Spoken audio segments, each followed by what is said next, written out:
Do you want to be made well? Jesus is saying, man, every blessing and every opportunity is ahead of us, church. But as we power into 2014, I think there is no more pertinent question when we're discussing brand new than to answer the question of Jesus to us.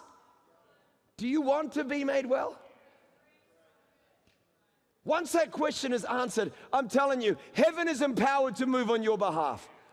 Once that question is answered, then the grace of God can begin to move in our lives. Once that question is answered, guys, then there is no limit over where we can go. That's how we get salvation. Jesus says, do you want it? I already purchased it for you, but do you want it?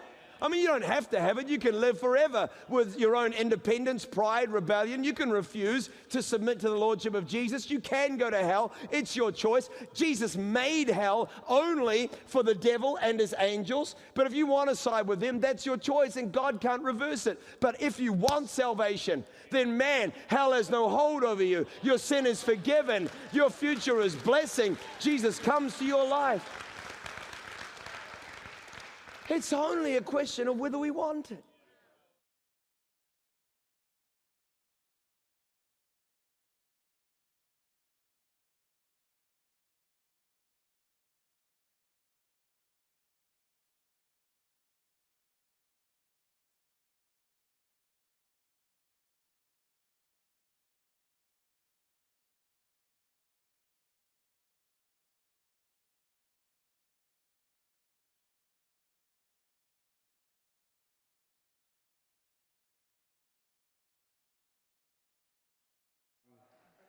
Ask yourselves, what is wrong with spending eternity in hell?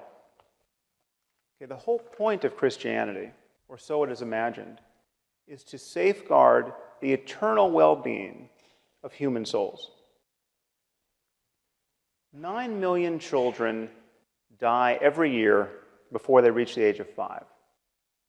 Picture an Asian tsunami of the sort we saw in 2004 that killed 250,000 people.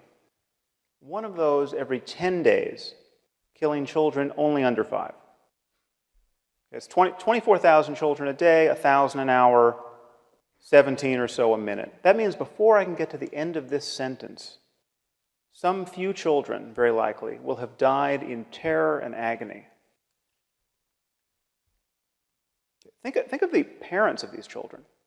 Think of the fact that most of these men and women believe in God and are praying at this moment for their children to be spared. And their prayers will not be answered. Okay, but this is all part of God's plan. Any God who would allow children by the millions to suffer and die in this way, and their parents to grieve in this way, either can do nothing to help them or doesn't care to. He is therefore either impotent or evil. And worse than that, most of these people, many of these people certainly, will be going to hell because they're praying to the wrong God. Just think about that. Okay, through no fault of their own, they were born into the wrong culture where they got the wrong theology and they missed the revelation. Okay, there are 1.2 billion people in India at this moment. Most of them are Hindus, most of them therefore polytheists. No matter how good these people are, they are doomed. If you are praying to the monkey god Hanuman, you are doomed.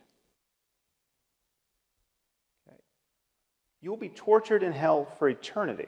Now, is there the slightest evidence for this? No. It just says so in Mark 9 and Matthew 13 and Revelation 14. Okay. So God created the cultural isolation of the Hindus. Okay. He engineered the circumstance of their deaths in ignorance of revelation. And then he created the penalty for this ignorance, which is an eternity of conscious torment in fire. Okay. On the other hand, your run-of-the-mill serial killer in America, okay, who spent his life raping and torturing children, need only come to God, come to Jesus on death row, and after a final meal of fried chicken, he's going to spend an eternity in heaven after death. Okay. One thing should be crystal clear to you. This vision of life has absolutely nothing to do with moral accountability.